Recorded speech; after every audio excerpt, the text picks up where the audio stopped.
Happy Friday, everybody. Welcome back to your favorite podcast about events and hospitality, Two Chicks, Three Seats. We hope that all of you had a wonderful week enjoying this beautiful weather. Well, at least it's beautiful on the East Coast. I feel like in the South, they've been having some like torrential rain and horrible tornadoes and stuff. So maybe I shouldn't have said that in the intro. Moving along.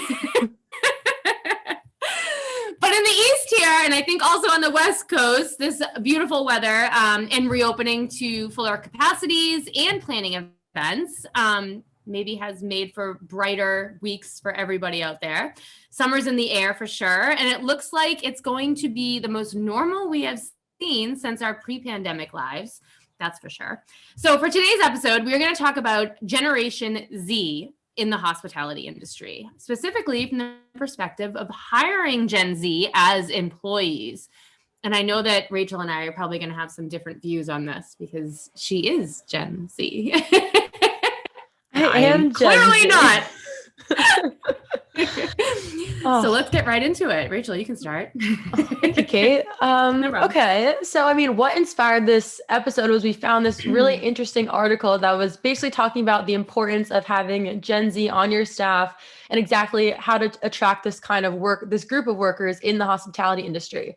And from a hiring perspective, it's obviously really important right now to consider because we're just getting out of COVID. All these different restaurants are trying to rehire parts or entire staff to get back out there to start on this reopening process. So super important for right now. So just to clarify, anyone in Gen Z was born between basically around, it's some people say different things, but it's 1996. Some people say 1997, but I think I'm Gen Z. So it's 1996. That's when I was born. You're Gen Z, yeah. Don't know where you were in 1996, Kate, but I don't think it was coming out of the womb. No, I was I graduated high school in 2000. Okay. So I was a freshman. Okay. Yeah. Maybe in 8th grade. I don't know. Something like that. So 1996. And then on the younger side would be the 2010s. 2010, 2011 is what they say. The cutoff is Gen Z is also called Zoomers. And obviously it's the generation that's following millennials. So why should you be considering Gen Z for your staff at your restaurant? Well, I'm going to hype myself up here, my whole generation. Well, basically, they're just a bright, fresh group of people that bring a new, trendy energy to your restaurant that maybe, some older folk, they not always have. But that's not true. What's that word? Wait, what's that word? Some like chuggy. Isn't that like all the rage now, that word? I am so chuggy because I just said that word. So don't even know what that word means, but we're just really? Yeah. Do I know something that you don't? Maybe. That's supposed to be listeners, did you all hear that? If you guys know what the word chug is or chuggy, please tell Rachel because apparently she doesn't know. Yeah, I guess you are cooler than me. So see, not all millennials are uncool. Clearly, we have an exception here. If you've read the definition of chuggy, you would know that I am 100% a chug. So. Oh God. I know, sorry. But so I'm 24. I'm the older side of Gen Z. So maybe you already have some Gen Z employees that have been working in your restaurant. The younger side right now would be like 12 years old. So they're maybe like a few years off from working in a restaurant, depending on who you ask and who's hiring you. But a little bit more about some general trends that this article was talking about Gen Z kids and adults to know, just to learn a little bit more about them and what's important to them. So in general, Gen Z is a highly educated generation with high levels of college debt because of the insane college prices these days compared to, back in the day. It was pretty insane then too, but I know. They're more demographically diverse than previous generations, and they tend to lean further left politically. They believe in climate change, advocate against racism and other social issues across the country, and they're less likely to believe that the U.S. is better than all other countries. And this remains true among Gen Z in either side of the political, wherever you stand.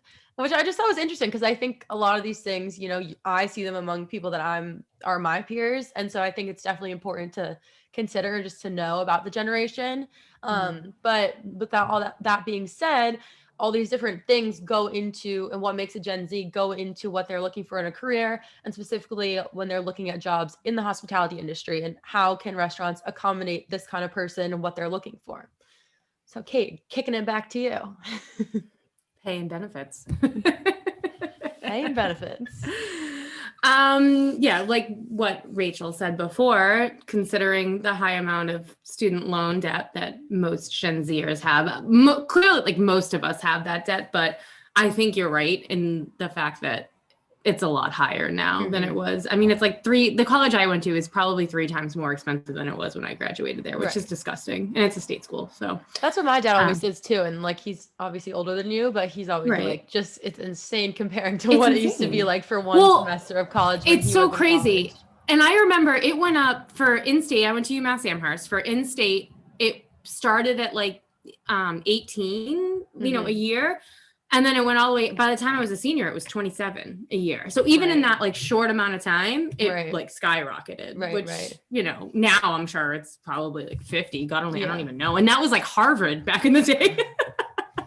Harvard was like 50 grand a year. Now that's like $200,000 a year. Oh my God, I'm going to throw up. By the time my kids go to school, it's going to be $1 million a year. Oh man, they're not going to college. Forget it. Unless they're really good at a sport or really smart, actually. I love that I went straight to sports and was like, they're clearly not going to be really smart. So, but obviously because of the high debt that a lot of Gen Zers have, making money to pay off the debt is important to them. And like, I love this one. This is a quote from the article. I know. Gen Z has little tolerance for being snubbed and puts pay as one of, if not the most important factor of a job.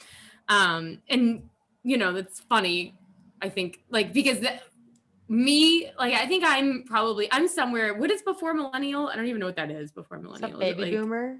Yeah, maybe, right? But I feel like my 50-year-old siblings are baby boomers, so I feel like I shouldn't be putting that bracket. I think I'm on the cusp for millennials. I think I'm like the last year that you could actually be considered a millennial. But with that said, it's funny to me because I feel like in the beginning when I was looking for a job, like right out of college, pay was the last thing that I was worried about because I was just friggin' happy to be getting a job. Right. Yeah. Yeah. Well, they they talked about that in the article too, about how like when millennials are graduating, it was in the recession, and so it's probably what you're just saying. It's like happy to get a job, but I mean, a lot of Gen Z were graduating in college or during COVID. I mean, or if not, they were looking for jobs before that. So it's it's kind of hard. It's different what they value now. Yeah, it's definitely, and according to this article, they said 27% of Zoomers stated they left their last job due to pay.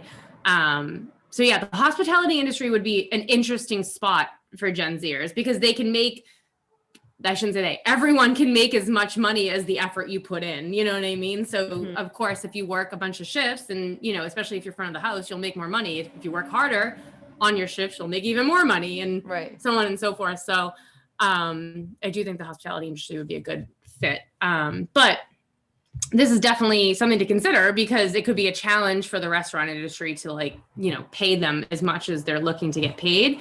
As long as the tips are there. And I feel like the cash part of this too could be important to them. But obviously back of the house positions, that's not going to be very helpful. And we all know that in some scenarios, like managers and, people like non-event managers, they don't make the best money. In some scenarios, they make good money, but I think in most, it's not the best paycheck. So like, what can you do, I guess is the question, speaking from the hospitality industry. So I guess if you're looking at younger individuals at the later side of Gen Z, they still may be in high school or college and looking for more of a summer after school job for the week and weekends. And so this could be more to make any money for them and not someone older who is looking to pay expensive bills and, their college debt and apartments and cars and all that stuff. Or even more so the older side of Gen Z, some of you, Rachel, have children already. So obviously there's a family to pay for as well. So I think, if you can find these individuals now when they're younger, they could be more likely to stay as they get older for sure.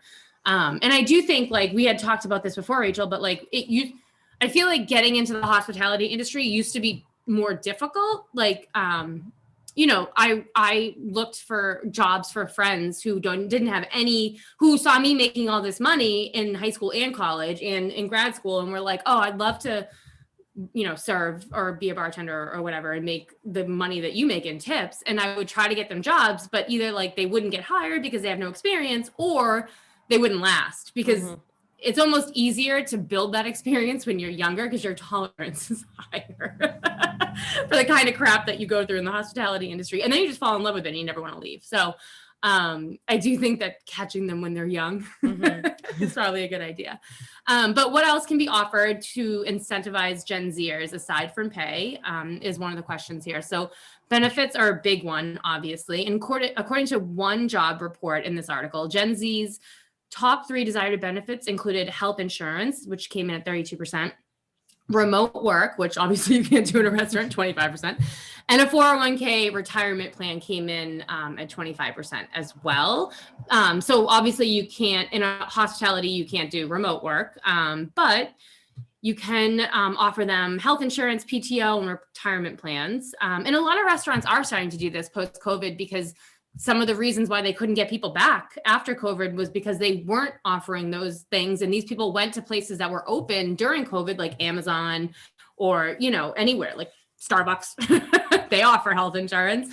And they started getting those benefits and realizing like, oh, I don't have to work in a restaurant because I can get these benefits, through these other jobs. So I think more and more restaurants are starting to offer these benefits. And I think that's really smart, especially if you want to get more of the older generation Gen Zers. And Gen Z is also 7% more likely than millennials to say that student loan assistance is their most desired benefit, which is something else to think about. That would be amazing. I've never heard of a restaurant offering that, but they could get on board with it. That would be pretty amazing. And maybe I'd quit and go work in a restaurant again. Just kidding. But the pandemic has brought to light some issues in the industry that existed before the pandemic, and things that could be changed for industry workers. So these are definitely some examples on how your restaurant could be leading the charge to change the norms in the industry as a whole and attract the best young talent to work for your establishments, which I think is important for sure. Right. You gotta build that next generation of hospitality workers that will never want to leave the black hole, as I call it. It's a wonderful black hole, by the way, but once you're in, you never want to leave. Yeah. It'll be interesting to see like if other things change now that the pandemic's kind of hopefully wrapping up, and just see if restaurants are offering these different things to incentivize people, like you were just saying. So we'll see. But next, so the next point about attracting Gen Z to your restaurant is promoting your restaurant's purpose economy. So as we said before, Gen Z in the intro, Gen Z strongly cares about standing up for important social issues, and they want their employer to have a similar stance on that. So it's important to Gen Z that their employer prioritizes high ethics, appreciates diversity, and has a positive reputation in the community. So caring about from a business, caring about the purpose economy isn't just important in the restaurant industry, but I feel like it's kind of the standard now. Like you have to have your social responsibility. You have to be prioritizing this internally and publicly to your community, just to show the things that you're involved with aside from just your business and how you're kind of giving back. And so Gen Z definitely is like looking out for this kind of thing when they're looking at businesses or employers to work for.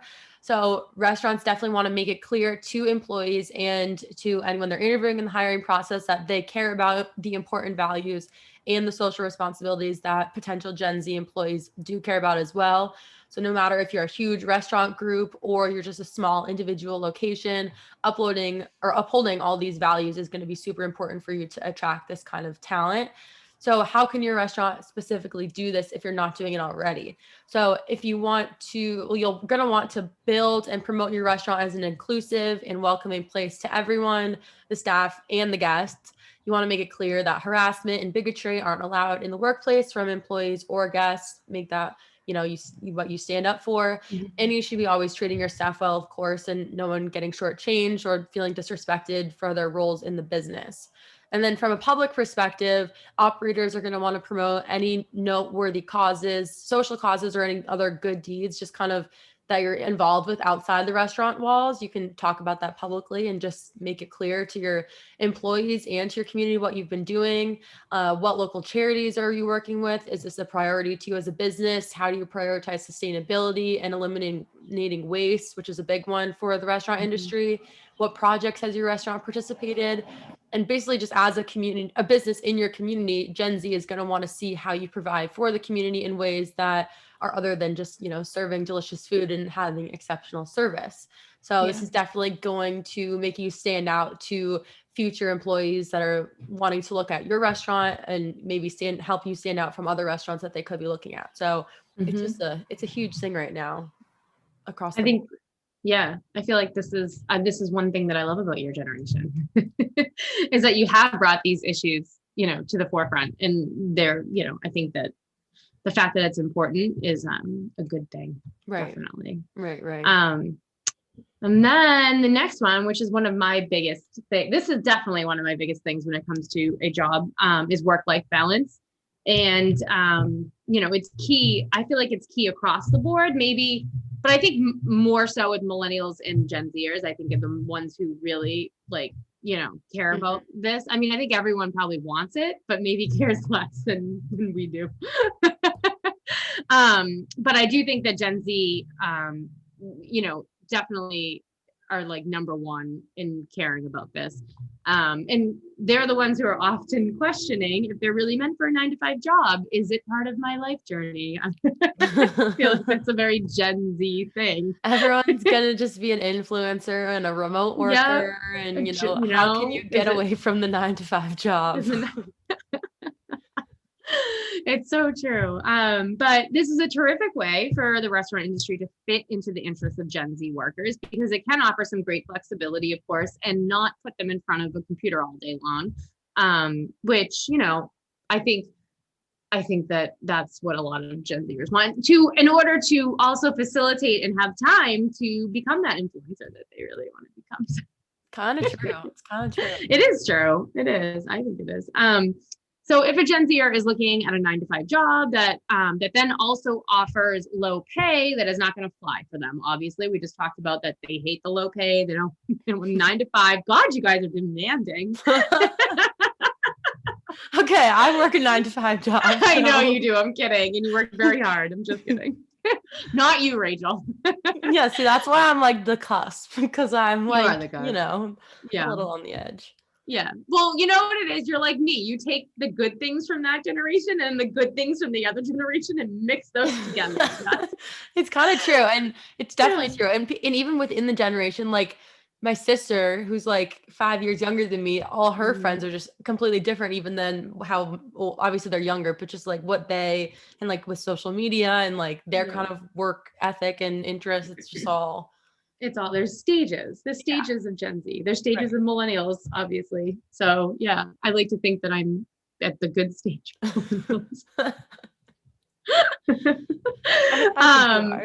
Thanks. That's really fun. But so we've this article also that more than 36% of Zoomers said a poor work-life balance is a deal breaker when accepting a job. And then this is even higher than the 28% of millennials who had said the same thing, which is kind of surprising because there's more millennials with kids than there are Zoomers. And maybe that just means that the millennials are at the point in their life where they're like, I just need to make money. Right. I don't really care what's going to make me the most money, 9-to-5 or not. But additionally, more than 55% of Gen Z workers said that they are drawn to gig jobs solely because of their ability to work on their own schedule, which is definitely a restaurant industry thing. I mean, of course, schedules aren't always going to line up, but they will line up more so like in a hospitality type job than they would in a 9-to-5. So with all that being said, how can the restaurant industry lifestyle attract Gen Zers? So talk about the varying shifts your staff have that give great flexibility to enjoy a summer day in the sun, and then make some serious tips off guests in the evening, which, definitely as long as you're not getting drunk on the beach during the day, then that works out really, really well. And if you're a Gen Zer in school or looking for just jobs on the weekends, then a restaurant is a business that could work with that schedule as well.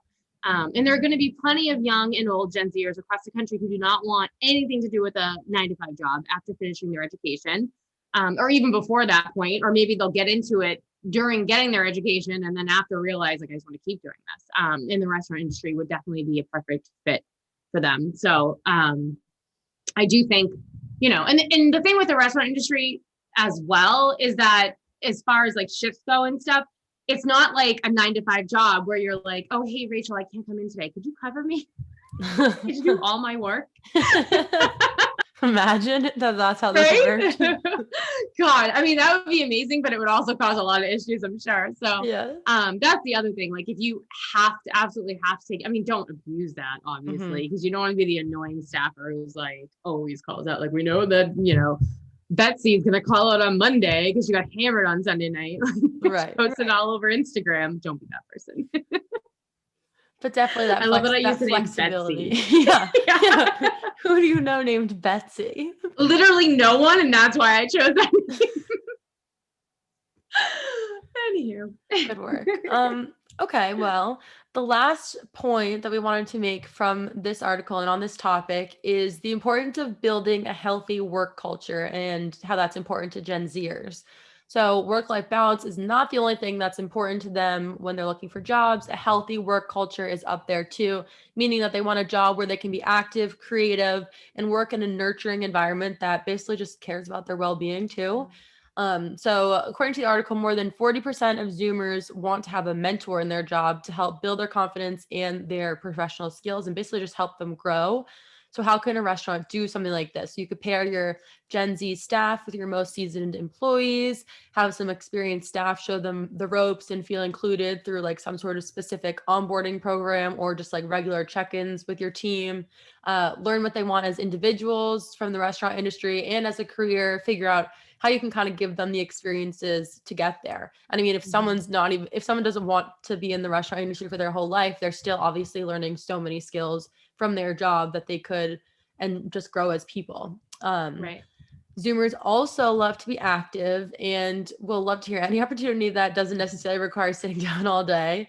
Got to get your steps in. Got to get your steps in. And working in the restaurant industry, no matter what role you're in, if you're walking around the kitchen, mixing drinks at the bar, cleaning dishes, serving up dishes from the kitchen, you're going to be walking and moving around. And I thought this was interesting. I didn't know this, but some fun facts for you here. If you're a 125-pound person, you're going to burn 150 calories per hour waiting tables. And if you're an 185-pound person, you're going to burn 222 calories per hour of work, which then translates to 750 calories per shift for a 155-pound server. Wow. Which is a lot. And that is a lot.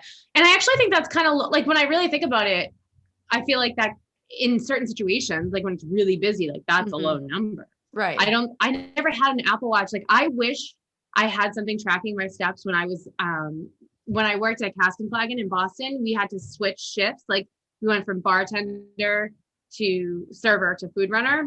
If you could work all 3 shifts, and if you could, then we would just like rotate them out. So everyone had to do, basically it was so that everyone ran food at least once a week because running food is the worst. But during before a Red Sox game, like, I mean, that place is ridiculous. And it's just like, I ran so, like, I would be like sweating at the end of a shift, just like, oh my God, I fell a few times because I was trying to go too fast. Like, you're just constantly running and moving. Like, I think that's more than like when I run a marathon. Right. It was really hard. And if people like want to get those extra steps in, which I mean, it's just crazy how little you can move when you're working a 9 to 5 job in a pandemic. Like sometimes I'm like, I haven't gotten up in 8 hours. Right. Exactly. The Apple Watch is yelling at you to stand up. Yes. So you're not going to have that problem in a restaurant job. And then another thing here with just having a good, healthy work culture, Zoomers also love any opportunity to try new things and get creative. So you could try to let them get involved in other areas of the business, like maybe taking photos for your restaurant's Instagram account, shooting video for like any sort of promotions, helping with email marketing, picking out some new decor for the restaurant, and of course, event planning. So there's so many different things that they could also get involved with if that's something something that you have to offer to let them be a part of. And so they can just grow and learn more, and just love their job even more. So I mean, the article was also kind of wrapping up saying that just kind of take a look at who your staff are right now. And maybe you already do have Gen Z people and you just hadn't been thinking about the other things that could make their experience with you even better. So just to think about that. And then when you're in the hiring process, just use these tips to help your employees be happy and grow even more as people and workers. Yeah. And I think it's important to mention that, just obviously the article, in other articles we read, are heavy on the making your employees happy. But I think especially when it comes to the younger generations, making them happy in return, is going to help your business, because they may be able to help you with things you never even thought of, Right. Very rarely do we come across a restaurant, or even a restaurant group that does everything really well when it comes to marketing, social media, email campaigns, all those things. And I do think that Gen Z offers an interesting perspective when it comes to those things. So I think that utilizing those younger people and having them help you build that social media presence and that, that other email campaigns and stuff like that could be really helpful. So maybe you have a Gen Zer who could produce a podcast for your restaurant and you just didn't even know I mean, right? It's so true. They're very Rachel, what savvy. are you saying? Are you leaving Tripleseat? No. Just saying, over here producing a podcast, Gen Zer, they can figure out how to do it. They're pretty tech savvy, if I do say so myself. Yeah. I mean, Rachel had never done a podcast in her life, and then all of a sudden she was producing, editing, posting, writing, everything. She does everything, by the way. I just talk. We wouldn't be two chicks without the two chicks. Yeah, it's basically one chick. True. I'm just kidding. But yeah, so I'm curious if you got to this part in the episode, if you made it this part to the end, then I'm curious if you have seen these things, these ideas before, what you think. So just let us know. Reach out to us. You have our email address, 2chicks3seats@tripleseat.com. That's in the number 2 and the number 3. Yeah, number 2, number 3. Don't write them out. And yeah, thanks for listening. Thanks for listening, everybody, and we'll see you all next week.